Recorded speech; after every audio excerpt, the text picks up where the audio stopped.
Si crees que el coraje de un niño puede enseñar a un millonario la lección más importante de la vida, entonces comenta desde dónde estás viendo, suscríbete al canal y quédate conmigo hasta el final de esta historia. En una pequeña y aislada isla en la costa de México, donde el tiempo parece correr más despacio, vive Alejandro, un chico de 14 años cuyo corazón es tan vasto y puro como el océano que llama hogar. Huérfano desde pequeño, fue criado por su abuela, Elena, en una humilde cabaña de 1900, madera, cuyas paredes guardan más historias de afecto que bienes materiales. Todos los días, incluso antes de que el sol bese el horizonte, Alejandro empuja su viejo y fiel cayuco al agua. Aquella canoa, remendada con cariño y terquedad, es más que un barco. Es la extensión de sus brazos, la herramienta con la que dialoga con el mar para garantizar el sustento de la casa, trayendo peces que lo alimentan a él y a su abuela, manteniendo viva la llama de la esperanza. En un contraste que hiere la vista, anclado a pocos metros de la costa, reposa el Invictus, un yate de lujo que corta las aguas azules como una cuchilla de arrogancia. Su propietario es Ricardo Vargas, un magnate de la tecnología que construyó su imperio sobre la lógica fría de los números y la optimización. Para él, la isla y sus habitantes no son más que un escenario exótico y primitivo, un telón de fondo para sus vacaciones en familia, una pausa aburrida de la agitación de sus negocios multimillonarios. Acompañado por su esposa Isabela y su hijo adolescente, Ricardo pasa los días en videoconferencias, con auriculares que lo aíslan del sonido de las olas y del canto de los pájaros, tratando el paraíso natural como un mero inconveniente a ser tolerado, una pintura viva que no tiene tiempo ni interés en admirar de verdad. El abismo entre los dos mundos es palpable en cada detalle. Mientras Alejandro siente la arena en sus pies descalzos y la sal en su piel, Ricardo camina sobre la cubierta de teca pulida, con zapatos de diseñador. La cabaña de Alejandro huele a marecía, a pescado fresco y al café aguado que su abuela cuela en un paño, mientras que el yate de Ricardo exhala el aroma del aire acondicionado y del perfume caro de su esposa. La riqueza de Alejandro reside en su coraje, en su profunda conexión con la naturaleza y en el amor incondicional por su abuela. La riqueza de Ricardo está en sus activos financieros, en su capacidad de dominar y controlar, una fortaleza de materialismo que lo aísla de la verdadera esencia de la vida. Uno vive de la gratitud por lo poco que tiene, el otro de la insatisfacción por lo mucho que posee, siempre queriendo más. El centro de la humilde vida de Alejandro es su relación con su abuela, Elena, una mujer de piel arrugada por el sol y de ojos que guardan la sabiduría y el dolor de toda una vida. Frecuentemente, ella se sienta en el porche, observando a su nieto cuidar del viejo remo de madera, lijando sus astillas y reforzando el grabado de un nombre, casi borrado por el tiempo. «Este remo, hijo mío, es la única herencia que tu abuelo nos dejó», dice ella con la voz entrecortada, sin terminar nunca la historia. Para Alejandro, aquel remo no es solo un pedazo de madera, es un vínculo sagrado con el abuelo que nunca conoció, un símbolo de fuerza y resiliencia que empuña todos los días contra la inmensidad del mar, sintiendo el peso de la historia de su familia en cada remada. La calma que precede a la tormenta se instala sobre la isla en una tarde de cielo despejado, pero de un silencio engañoso. A bordo del Invictus, Ricardo discute agresivamente los términos de una nueva adquisición por videollamada, ignorando las pequeñas alertas meteorológicas que parpadean en una esquina de su pantalla holográfica. Se siente invencible, protegido por su tecnología de punta. A la misma hora, a algunos kilómetros de allí, en su pequeño cayuco, Alejandro siente un cambio sutil en la corriente, un frío en el aire que no pertenece a esa estación. Mira al cielo y con una intuición heredada de generaciones de pescadores, sabe que algo poderoso y peligroso se está acercando. El escenario estaba preparado para que el mar, en su furia, forzara el encuentro de estos dos mundos opuestos. El cambio fue súbito y brutal, como si el cielo se hubiera partido por la mitad. El azul turquesa dio paso a un morado oscuro, y el viento, antes una brisa gentil, se convirtió en un aullido ensordecedor que azotaba la superficie del mar, levantando olas monstruosas con crestas de espuma blanca. La lluvia no caía, se proyectaba en torrentes horizontales, transformando el paraíso tropical en un escenario de furia y caos. Para los habitantes de la isla, era la furia de la naturaleza, un poder a ser respetado y temido.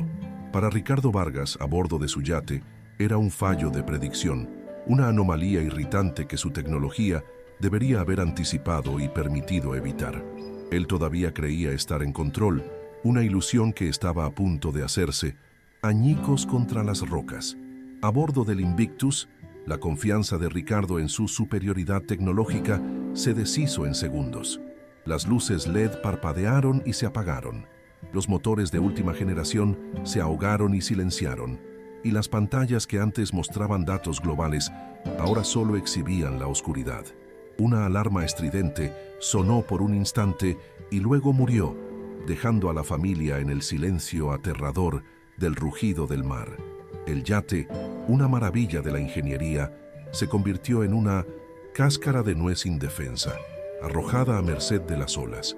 Una sacudida violenta y un sonido espantoso de metal, rasgándose, anunciaron el impacto. La embarcación había sido lanzada contra un arrecife oculto, y el agua helada comenzó a invadir el santuario de lujo del magnate.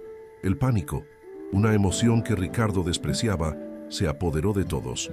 Desde la seguridad precaria de su cabaña, Alejandro y su abuela vieron las luces del yate parpadear y desaparecer en la oscuridad de la tormenta. Patún. Destello de una bengala cortó el cielo por un breve momento. Un grito de socorro desesperado. «No, Alejandro, el mar no perdona hoy», imploró Elena, agarrando el brazo de su nieto con manos temblorosas.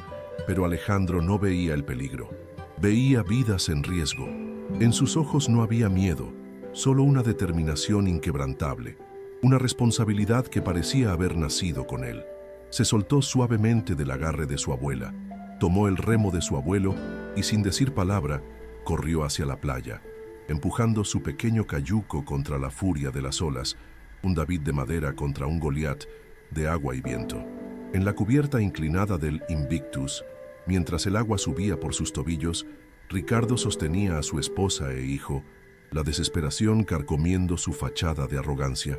Fue entonces cuando vio a través de la cortina de lluvia y las olas gigantescas un punto minúsculo y casi insignificante que se acercaba. Era la canoa de Alejandro. La primera reacción de Ricardo fue de burla, incrédula. ¿Una canoa? ¿Esa es la ayuda que nos mandan? ¿Un niño en una balsa de juguete?, gritó a nadie en particular, su voz mezclando rabia y un pavor creciente.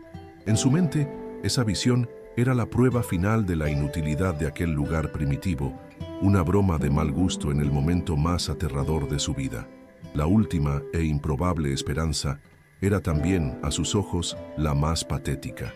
Pero lo que Ricardo veía como patético era, en realidad, una demostración de maestría y coraje asombrosos. Alejandro no luchaba contra el mar, danzaba con él. Con una habilidad que desafiaba su edad, usaba la fuerza de una ola para impulsar la canoa hacia adelante, luego giraba el remo para resguardarse en el valle de la siguiente. Cada movimiento era preciso, intuitivo, una sabiduría ancestral fluyendo a través de sus brazos jóvenes. No era un invasor en el dominio de la tormenta, era parte de ella, un espíritu del océano navegando en su elemento. El pequeño cayuco, que parecía tan frágil, se volvía ágil y resistente bajo su mando.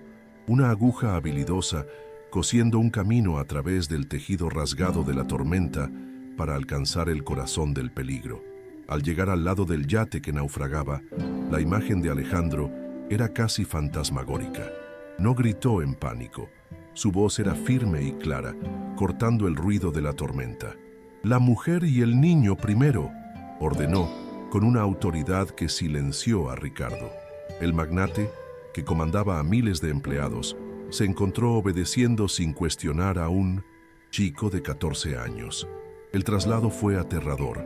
Isabela, con los ojos desorbitados de miedo, agarró a su hijo y, con la ayuda de Alejandro, saltó a la inestable canoa. Ricardo observó, atónito, cómo el niño calmaba a su esposa con palabras simples y seguras, su desprecio inicial transformándose en un asombro desconcertante ante la valentía y competencia de aquel joven pescador. Con Isabela y el niño a bordo, Alejandro remó con el doble de fuerza, una carga preciosa en su pequeña embarcación. El viaje de regreso a la playa fue una batalla ganada a cada segundo. Al llegar a la arena, los entregó al cuidado de su abuela, quien los envolvió en mantas secas. Pero Alejandro no descansó, no esperó agradecimientos ni un momento para recuperar el aliento. Con el rostro marcado por la lluvia y el esfuerzo, solo miró de vuelta al mar, a la silueta oscura del yate que se hundía cada vez más rápido. Y entonces, sin la menor vacilación, empujó el cayuco de vuelta al agua, de vuelta al infierno, para buscar al hombre que, horas antes, solo lo veía como parte de un escenario primitivo. El segundo viaje fue aún más traicionero. El Invictus gemía, sus últimos suspiros metálicos resonando sobre el ruido del mar. Alejandro llegó justo a tiempo para ver a Ricardo luchando por mantenerse en una parte de la cubierta que aún no se había sumergido. Aquel hombre, el titán de la industria, el amo del universo digital, estaba ahora completamente impotente, reducido a un náufrago desesperado. Con una fuerza que parecía imposible, Alejandro lo jaló hacia dentro del cayuco.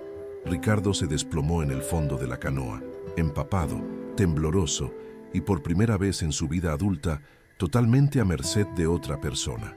La ironía era abrumadora. Su imperio de miles de millones no valía nada, y su vida ahora dependía de un niño pobre y de un barco de madera. De vuelta en la cabaña, el calor de la pequeña estufa de leña comenzaba a ahuyentar el frío del cuerpo, pero no el hielo del alma de Ricardo. Mientras su esposa e hijo eran cuidados por la abuela de Alejandro, el magnate comenzó a recomponerse, y con la compostura, su antigua naturaleza empezó a emerger. Se levantó, todavía medio tembloroso, y comenzó a buscar su cartera, el gesto automático de quien cree que todo tiene un precio. El rescate fue un servicio, y los servicios deben ser pagados. Pero mientras se preparaba para hacer su oferta transaccional, la voz de su esposa, Isabela, lo interrumpió. Su atención no estaba en él, sino en el remo que Alejandro había apoyado en la pared. Pero lo que ella vio grabado en el viejo remo, que había salvado sus vidas, cambiaría para siempre todo lo que Ricardo Vargas creía sobre el poder, la justicia y el precio de sus elecciones. Ricardo, todavía goteando pero ya intentando vestir su armadura de poder, finalmente encontró su cartera empapada. La abrió, indiferente al estado del dinero, y sacó un fajo de billetes. «Chico, has sido increíblemente valiente. Di tu precio. ¿Qué quieres? Puedo darte cualquier cosa», dijo con la voz cargada de una certeza arrogante de que cualquier acto heroico tenía una etiqueta de precio.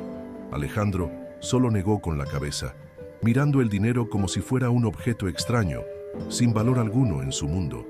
Antes de que Ricardo pudiera insistir, su esposa, Isabela, le puso la mano en el brazo. «Ricardo, espera», dijo suavemente. «El remo, abuela, ¿qué está escrito en él?». La pregunta quedó flotando en el aire, desviando la atención de una transacción financiera hacia un misterio grabado en madera. Los ojos de Elena, la abuela, se llenaron de una neblina de recuerdos dolorosos al fijarse en el remo. Caminó hasta él y pasó sus dedos temblorosos sobre las letras grabadas con una reverencia sagrada. «Este remo», comenzó con la voz quebrada por la emoción, «es lo único que quedó de mi esposo, Mateo Flores. Él era el mejor pescador de esta isla, un hombre que no conocía la maldad, pues su corazón pertenecía al mar, y su honor era su bien más valioso. Describió una vida sencilla, pero rica en amor y dignidad, una existencia en armonía con las mareas, antes de que una sombra venida de fuera de la isla oscureciera sus días para siempre, dejando una herida que nunca cicatrizó por completo. La voz de Elena ganó una fuerza amarga, la fuerza de una injusticia largamente soportada. Un día, un hombre de la ciudad grande llegó aquí, un empresario con ojos fríos y una sonrisa que no llegaba a la mirada. Prometió progreso, un resort de lujo que traería empleos. Quería nuestra tierra, la mejor parte de la costa, donde el mar es más profundo. Mateo no quería vender, era la tierra de sus padres. Continuó, detallando cómo el hombre usó contratos complejos, palabras que ellos no entendían, y promesas vacías para engañar a su marido. Nos quitó todo, el barco, la tierra, el sustento. Aquel hombre no solo robó nuestro futuro, robó el alma de mi Mateo. Enfermó de tristeza y murió poco tiempo después. Una ola de frío recorrió la espina dorsal de Ricardo, un frío que no tenía nada que ver con la tormenta. Cada palabra de Elena era un eco fantasmagórico de un pasado que él había enterrado bajo capas de éxito y nuevos negocios. La historia era terriblemente familiar. La ubicación, la promesa del resort, todo encajaba. Con la boca seca y el corazón martillando en el pecho, apenas pudo formar las palabras. ¿Cuál era el nombre de ese empresario?, preguntó, con la voz casi en un susurro. Elena levantó el rostro y lo miró con una intensidad que parecía perforar su alma. Se llamaba Ricardo Vargas. El nombre, su propio nombre, resonó en la pequeña cabaña como una sentencia final, y el mundo de Ricardo se derrumbó. El shock fue tan intenso que Ricardo retrocedió tambaleándose, como si hubiera recibido un puñetazo. La conexión se hizo, instantánea y devastadora. El niño, el héroe que lo arrancó de las garras de la muerte, que enfrentó la furia del océano por él, era nieto del hombre al que él había destruido con una sonrisa y un bolígrafo. Aquel acto de crueldad, un peldaño en su escalada implacable hacia la cima, no era un recuerdo olvidado. Estaba vivo, justo frente a él, en la figura de aquel chico valiente y de su abuela de luto. La ironía era de una magnitud cósmica, una jugada que el destino le hacía con una precisión quirúrgica y cruel. No había sido salvado por un extraño, había sido salvado por la consecuencia directa de su peor pecado, la fortaleza de arrogancia que Ricardo construyó a lo largo de toda una vida, se hizo añicos en 1.000.000 de pedazos. Cayó de rodillas frente a Alejandro y Elena, pero no fue un gesto de gratitud. Fue el colapso de un hombre confrontado con la monstruosidad de sus propias acciones. Las lágrimas que brotaron no eran de alivio por haber sobrevivido, sino de una vergüenza abrumadora, un arrepentimiento tan profundo que le quemaba el pecho. Todo su dinero, su poder, su yate Invictus, todo se convirtió en basura tóxica ante la pureza moral del niño al que había condenado a la orfandad y a la pobreza. En aquel suelo de tierra apisonada, el magnate finalmente vio su verdadero reflejo, el de un hombre pequeño y quebrado en lo que realmente importa. Cuando la tormenta afuera finalmente se calmó, dando paso a un silencio profundo y limpio, una calma aún mayor se instaló dentro de la pequeña cabaña. Ricardo, con el rostro marcado por las lágrimas, se levantó del suelo, ya no como un magnate, sino como un hombre despojado de sus defensas. Miró a Elena y a Alejandro, y por primera vez no ofreció dinero, sino las únicas cosas de valor que le quedaban, la verdad y una petición de perdón. Con la voz entrecortada, confesó la crueldad de su ambición, la ceguera de su codicia, no como una disculpa, sino como un testimonio de su bancarrota moral. Su esposa, Isabela, lo observaba, y en sus ojos ya no había decepción, sino un atisbo de esperanza por aquel hombre que pensaba haber perdido para siempre. La respuesta de Alejandro y Elena no vino con palabras de acusación, ni con la amargura del triunfo, sino con una gracia silenciosa y poderosa que fue aún más sobrecogedora. Habían llevado ese dolor durante tanto tiempo que la venganza se había convertido en un sentimiento inútil. La verdadera victoria de Alejandro no estaba en recibir una recompensa, sino en presenciar la transformación de un alma, en demostrar que el coraje de un corazón puro era más fuerte que el imperio de un hombre rico. La redención de Ricardo comenzó allí, no solo con palabras, sino con una acción inmediata. Tomó su teléfono e hizo una llamada, no a sus abogados, sino a su asistente, ordenando la cancelación inmediata del proyecto del resort y el inicio del proceso para devolver la escritura de la tierra a la familia Flores. Meses después, la isla respiraba un nuevo aire. El esqueleto de la construcción abandonada del resort era un monumento al pasado, un recuerdo de una batalla ganada por la humanidad. Ricardo Vargas se convirtió en una presencia constante, pero diferente. No llegaba en un yate de lujo, sino en un sencillo barco de pesca. Cambió sus zapatos de diseñador por botas de trabajo, ayudando a los pescadores a reconstruir el muelle que la tormenta había dañado. Con sus propios recursos financió una pequeña escuela y un fondo para garantizar que los pescadores locales tuvieran barcos seguros y equipos modernos. Ya no estaba comprando el perdón, lo estaba conquistando con sudor, humildad y un servicio genuino a la comunidad que un día despreció. La escena final es de una mañana soleada. Alejandro, ahora con una sonrisa fácil, enseña al hijo de Ricardo a leer las corrientes del mar, los dos niños unidos por una amistad improbable. En la playa, Ricardo y Elena los observan, un silencio cómodo y lleno de significado entre ellos. El magnate aprendió la lección más dura y valiosa de su vida, que la verdadera riqueza no se mide en cuentas bancarias, sino en la fuerza del carácter, en la capacidad de sentir, empatía y en el bien que se esparce por el mundo.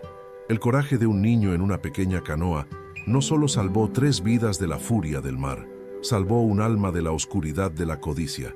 Si esta historia tocó tu corazón y te hizo creer en la fuerza de la redención, compártela con alguien que necesite una dosis de esperanza hoy.